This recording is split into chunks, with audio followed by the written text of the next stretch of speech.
Again, thank you for joining the MAMES monthly webinar. Today we are pleased to have a presentation on retail behavior economics, where psychology and economics cross with Jason Howell. He's the regional sales manager from Standard. Jason's going to cover the basic concepts within HME that will help any retailer close more sales. So with that, I am going to turn over the presentation to Jason to introduce himself and proceed with the presentation. Go ahead, Jason. Great, thank you. It's a pleasure to be here today and kind of share some of these basic foundations of behavioral economics with you guys. So a little bit about me. I've been in the DME industry for about 10 years. Started with DME hospice and home care 10 years ago. Worked through sales, got into DME retail, where I worked for a company in Utah.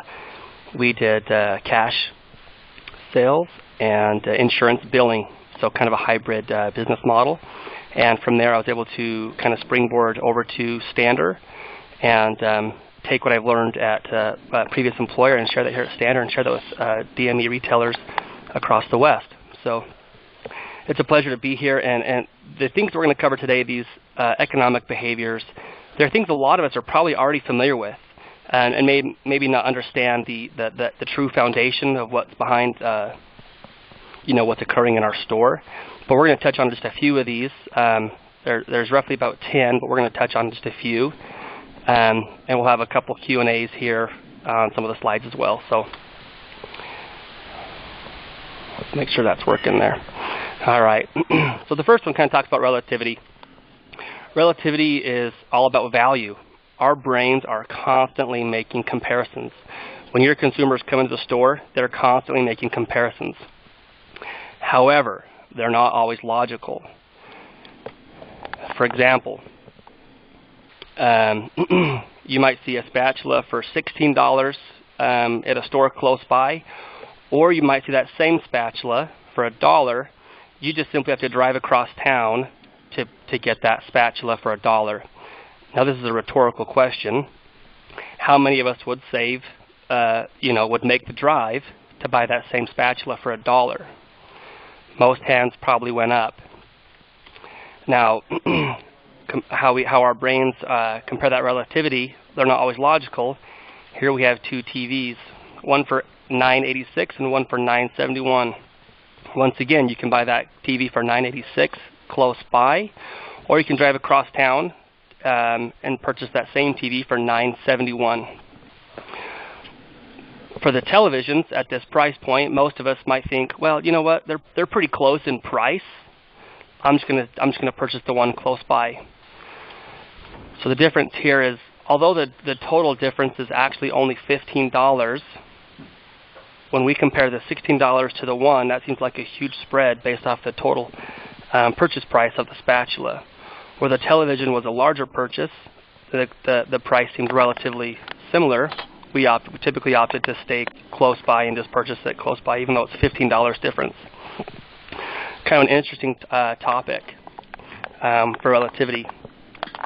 Now, the relativity always doesn't just apply to price, but the value extends to proximity, price referencing, map, as well as what's the alternative advantage of a local product versus maybe online. So this is the same story when a customer comes into our store, and they say, well, I love the dress, but let me look online. I want to see what else is out there. This is super important for our dealers in the industry to have product available. You can't sell what you don't have. So it also leads to the perceived ownership of a customer being able to touch, feel, and utilize the perceived the potential item they're going to purchase. It's also a good reason as to why we have good, better, best, right? So by having a few different options in the showroom, you might have a lift chair in Brisa, you might have a similar lift chair in cloth, and then a lower model. It allows the customer to kind of gauge the value of that product relative to what else is available on the market. Now this one here requires a little participation. If you have an idea, go ahead and hit that *6. So are there more or less than 10,000 emperor penguins in Antarctica? And how many do you think? Anybody can chime in.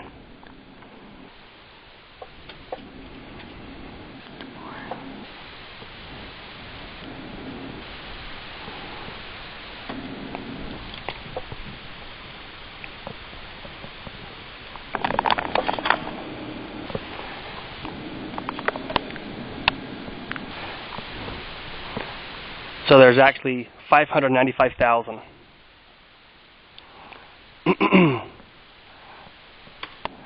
Now, are there more or less than 10 species of octopus?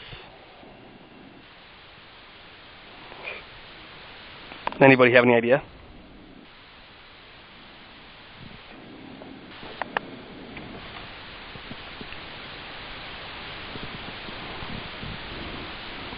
Going once, going twice.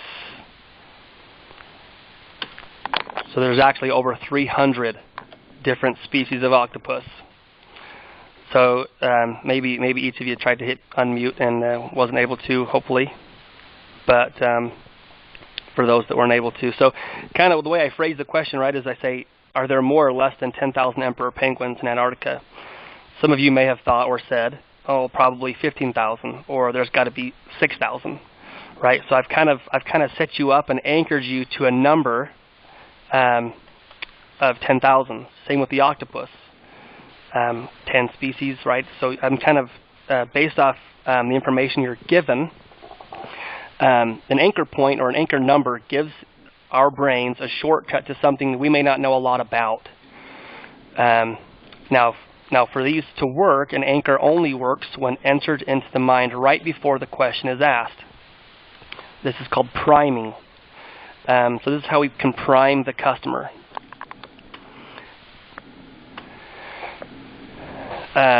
So when you're, like I said, once again, once your subconscious brain doesn't know the answer, it tries to take a guess, its best guess. And the anchor gives the brain a shortcut to something it may not know a lot about, which also goes in hand with relativity. Once again, if we're anchoring our customer to maybe a more premium lift chair, then it seems like the next best option, a great value. That's also why we see in stores, you'll see, a little bit more higher end product. Maybe it's a higher end rollator with a little bit stepped down version or a commodity version next to it. And we're going to talk about a little bit later on, kind of anchoring to the right. We don't want to anchor too low because we don't want to set that anchor too low for our customers. But we can prime. We do the same thing with different variations of bed rails, different variations of stockings. So how are we anchoring our customers? What are we anchoring them to? And then of course that helps gauge the value with relativity for our customer. Here we go. Once again, we don't want to set those too low. Now, if I have a poster outside this retail store that says lift chair starting at $5.99, and I come in and come to find out that the bottom model lift chair is $5.99, but the one that everyone actually buys, the one that everyone loves throughout the country, is the Cloud. Well, there I'm about a $1,500 difference. So we don't want to anchor too low. Maybe some different options as far as better anchoring might say lift chair sale 20% off. All lift chairs under $2,500. Well, we have a large selection of models, chairs, and prices to fit everyone. Just a few different anchors that set the bar a little bit higher. I love this. Free is greater than zero. Marketers have tried to avoid the word free as of late because they believe that customers have kind of become immune to the word free.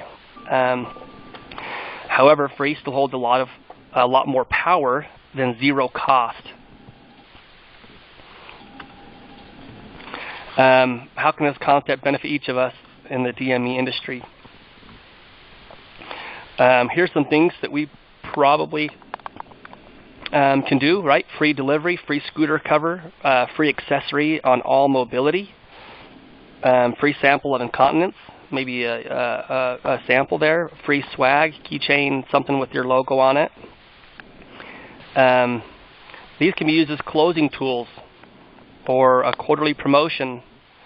Another foundation talked about here is availability. So if we say, hey, we're giving away a free scooter cover with every scooter purchase for the month, it sort of gives a time frame to the customer's purchase, and but it's also a concept of free and scarcity, where there's a time limit on the purchase available for the promotion.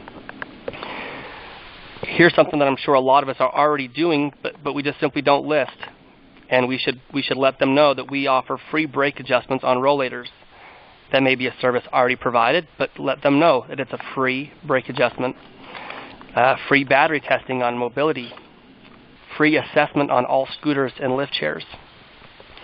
A couple other options might be free assembly.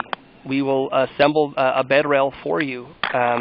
We will assemble a power scooter for you, or disassemble it to load it in your car for you, free of charge. We can assemble a walker. Right? If you wanted a walker brand new out of the box, we'll actually assemble that for free. Another one might be a free loaner. Let's say a customer comes in and their power scooter needs repair or it needs a replacement part. Can we offer a free loaner until those parts come in? If you have a rental program on any of your power mobility or lift chairs, that might be an option that you could offer for free. Once again, these are things that a lot of us are already doing. We just simply forget to let them know that it's a free service that we're offering. Perceived ownership is probably one of my most favorite foundations here discussed. Valuation of the things that we own also applies to things we don't own. So, like a garage sale, right? We place high value on things that we own, probably higher than others would place. Now, in the industry, not just ours, but in other industries, you can see this perceived ownership being utilized pretty heavily. For instance, a car dealership will let you take your car home for a night or two, right? They want you to get that in your garage, see how it looks in your garage. You become accustomed to it. You plug your phone charger in. You put your favorite, car smell in there. With the bedding, they allow you to use the mattress for 30 days, right? Whatever. If you don't like it, send it back. They want you to be able to use that product, get your hands on it, and have that perceived ownership. So same thing. This is why in a retail store we have our lift chairs out of a box. We want that customer to be able to sit in it, feel it, touch it. We ask, would this match the color of your carpet or your drapes in your living room? How does this match other decor? We want them to be able to visualize and see themselves using this product in their home. Working with Sue Chen, everyone obviously recognizes the Nova Walkers here. Sue Chen, rather than calling it a sales pitch, she likes to call it a test drive. Let the customer, kind of take that walker around the store, use it, even go outside. We've seen this with power mobility. I remember my Golden Technology sales rep. He encouraged us to actually let the customer take the scooter outside, take it out, disassemble it, see if they could load it and unload it in their car, see how it fits, and kind of that perceived ownership. With our displays, the standard Keystone display, what a great tool for the customers to be able to utilize the security poles, the bed rails, the car handles, all before even purchasing it. It really gives that perceived ownership. I recall a story a couple of years ago. There was a sales rep here in Utah who couldn't. He had a hard time helping customers with this car handle. He says that they don't buy them. And I remember the standard rep at the time said, I want you to take your when a customer buys a shower chair, or if the customer purchases CPAP supplies, I want you to walk out to the car with one of these car handles in your pocket, just right there, and I want you to have them use it on their car. He said it would blow your mind how many times they say, wow, I didn't know this even existed, or I didn't know this was even an option, or I didn't know what this was, but I love it. Here's my credit card. Will you just go back in the store and purchase this one for me? But once again, it comes down to that perceived ownership. They're using it on their car, and they're seeing how it benefits them when they have it in their hands. Perceived ownership is probably one of my favorite things to help a customer kind of find that value for them and how they'll use it. This might hopefully each of you guys can maybe unmute yourself, or Rose, if we can unmute them, because this is great. Sure. I will unmute everybody. So if you are in a public forum or whatever, please make sure that you stay muted if you're not going to talk. So just one moment. All right. Go ahead, Jason. Everybody's muted.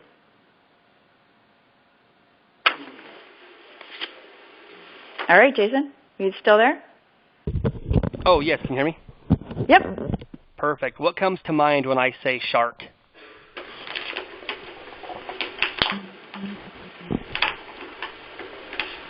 Jaws. Jaws, fear. Okay, what else? Maybe dishonest. Dishonest, okay. Or sneaky, whatever. Okay.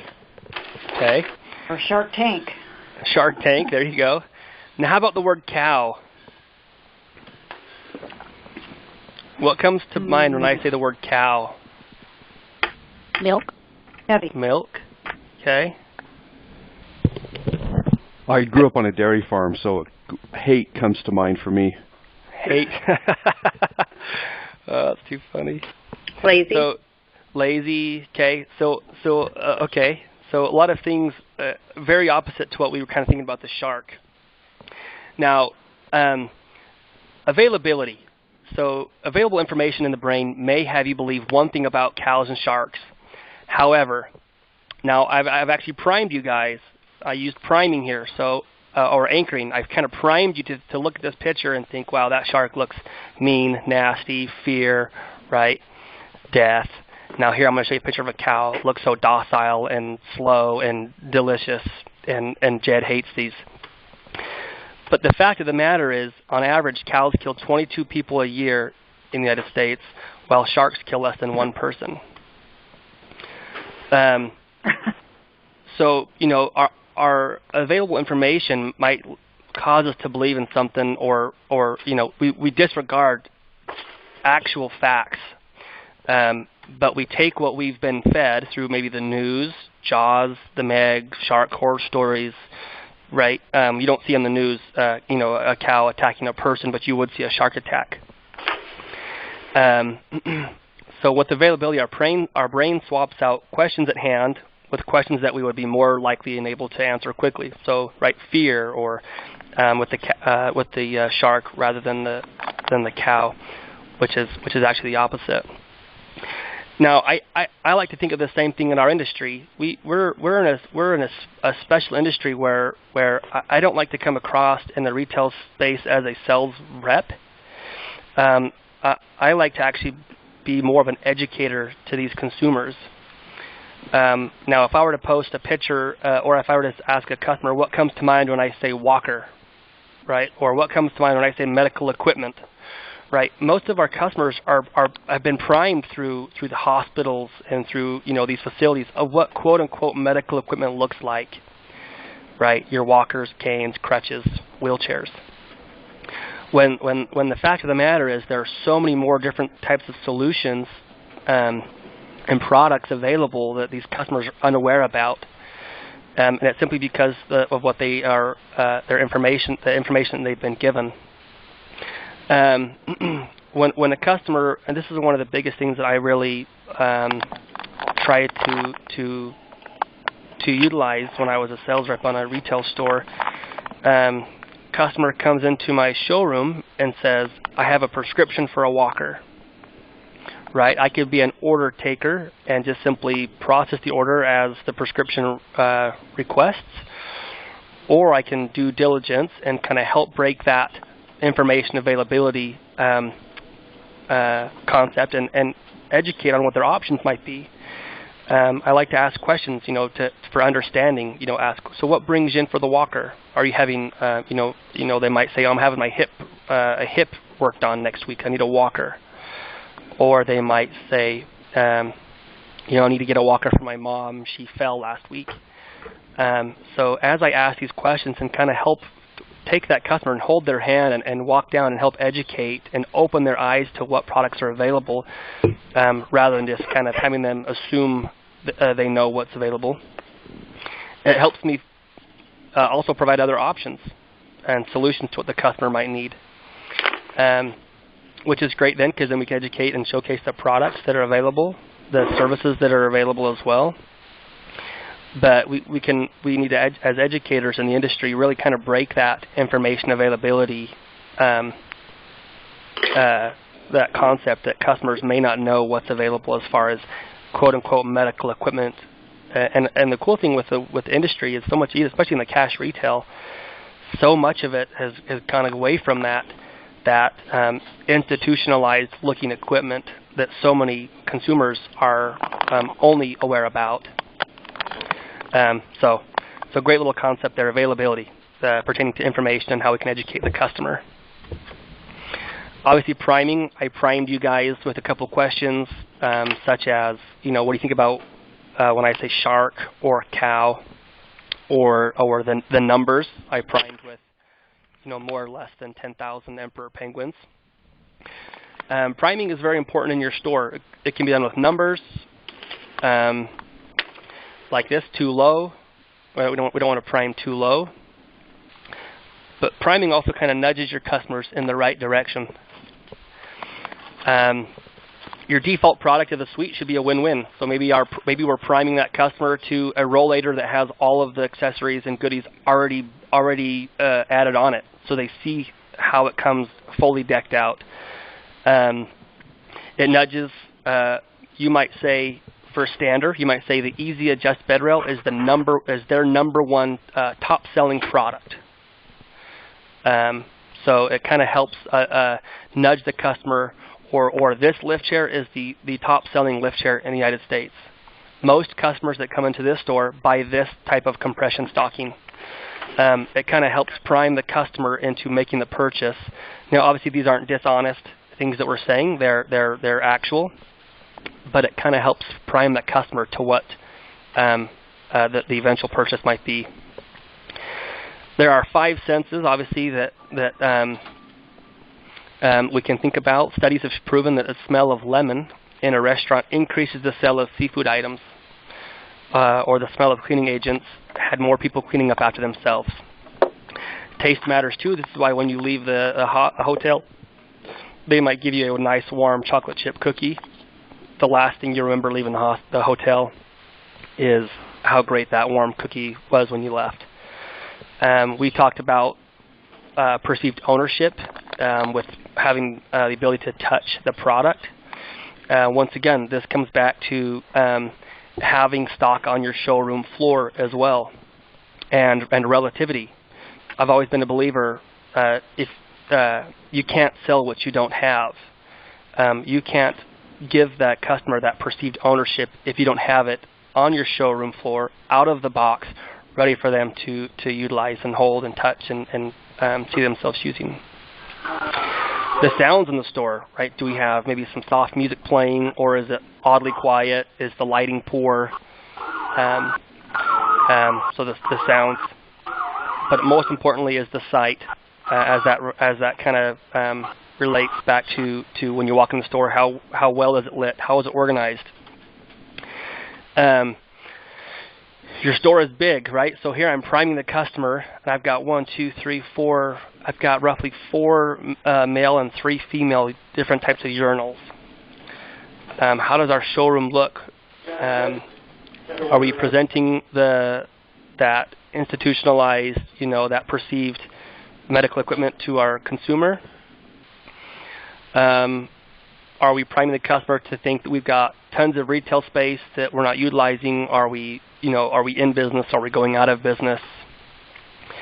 And this is great. Or are we priming the customer or the customer might say, a dealer, hopefully he's got retail space, and here we've got a beautiful taxidermy, a couple of grizzly bears fighting. So what's the image? How are we priming that customer with sight? What do they see when they come into our store? This is great. Showroom. Here we can see that they've got some a four-wheel walker, a commode with a little exit plan, and showroom. This is a little scary, obviously, for a customer walking into a showroom. But how about something like this? Right, when you walk in that store, just the lighting, the colors, the layout, the planograms, the cleanliness, these sort of things are vital to that priming the customer. Now I remember every Friday after about 4 o'clock or maybe after 5 o'clock, depending how busy we were, we made an effort. We had a checklist. We'd go through and we'd make sure all the product was stocked on the shelf. It was faced, meaning it was pulled to the end of the hanger, so that it looked nice. It looked like we were in business. It looked like we were a successful business that was operating and took care of the needs of the customers. So we had the solutions. We had the products available. Down there you can see walkers they can use and touch. They've got the seating section, this try before you buy type of area, or a shower chair with a cushion. We talked about, kind of having that assortment built up. We're priming that customer to see that you've got the shower chair with the cushion, with the shower handle, and the shower handle holder. So they've kind of primed that customer to showcase that best option, rather than just a blank shower chair. And obviously our goal is to help kind of manage the customer's brain. Sometimes they've come in and they're not quite sure what they need. Their doctor just said, I want you to go in and get a walker. Or a family member says, Mom, you can't keep falling. You need to get a rollator. They might be overwhelmed as far as what's available. We can help ease this process for the customer, make their experience much better. By good priming, we can incorporate check-ins and breathing points, to kind of check in with the customer, make sure we're on the same page as far as where the process is going with their purchase. A couple breathing points, make sure we're just taking a break, let them kind of consume the information that they've been educated on. Like I said, we're educators. We're just showing them the options of what's available. Ask good questions. What's the customer's goal? They bring us in. They come into the store, and we should be the expert on the product. I know here at Standard we work closely with our retailers to educate on product and on sales practices. I know other manufacturers do the same thing. I know Golden Reps will work out in the area and train on their products so that you guys are experts on these type of on the products and services that are available. Another thing I like too that's great is to write down things that you and the customer discussed. Maybe it's a price, maybe it's a promotion, maybe it's hey, if you buy this lift chair today, we can offer you a temp. Or if you want to buy this lift chair before the end of the month, we can offer you a free assisted tray. I'm going to write that down here so it's in writing. I'm going to staple my business card to it. You can bring this back in with you and you have it. It gives that customer that perceived ownership again, and they've got that something in their hands that they take home, they see, and they bring it back.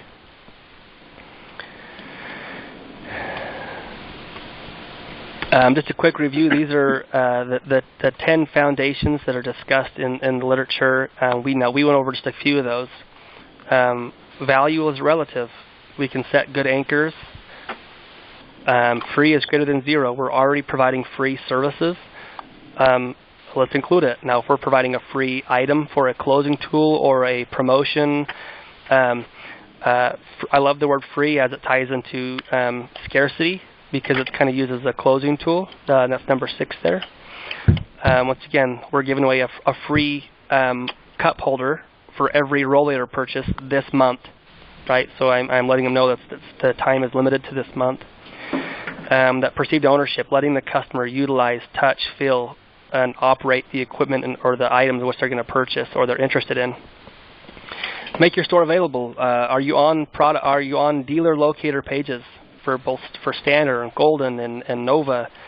What other manufacturers are you on the dealer locator? Do you make yourself present on free social media to educate not just on product but also on just articles and on health? Set up default products.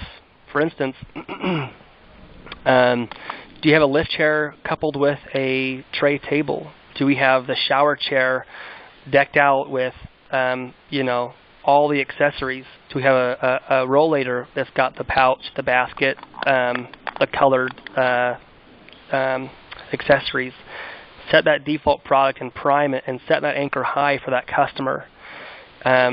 Now, it's much easier to showcase a rollator that's got the pouch, the basket, the cup holder, the padded, the colored, Hawaiian colored backrest and seat.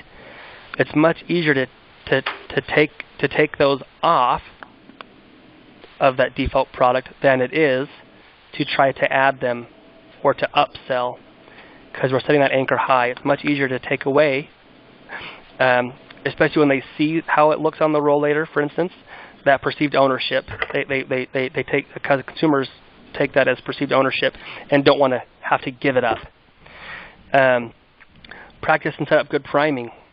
Loss aversion, right? Customers don't want to miss out. They don't want to lose on an opportunity to double the gain to offset the pain. And of course, set good habits to avoid being overwhelmed for you and your customers. That's the check-ins.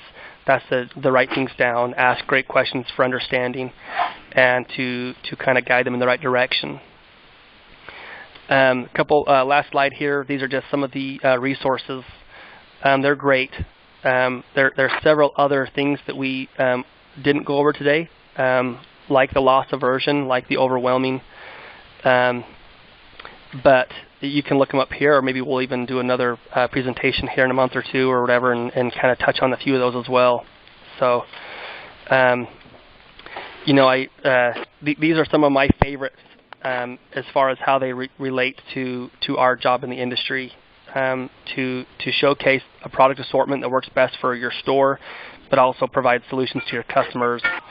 As we work with our dealers, these are things that we are always talking about to make sure that they're set up for success. Most of these things, like I said, a lot of us are already doing. These are just kind of, I love the way this is laid out, because it kind of shows us the basic foundation and the reason why behind each of these, like relativity, priming, availability, so on and so forth. So, Rose, that's it for the slides. Does anybody, is there any questions or any on any particular topic that we've discussed today? And everybody's line should be open, so feel free to ask Jason a question.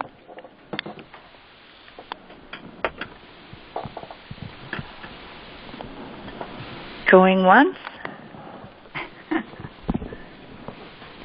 All right. Well, first and foremost, we want to take the opportunity to thank Jason and Standard for their time and this wonderful information. And for those of you that did follow along, everybody who RSVP'd for this webinar will get a copy of the presentation.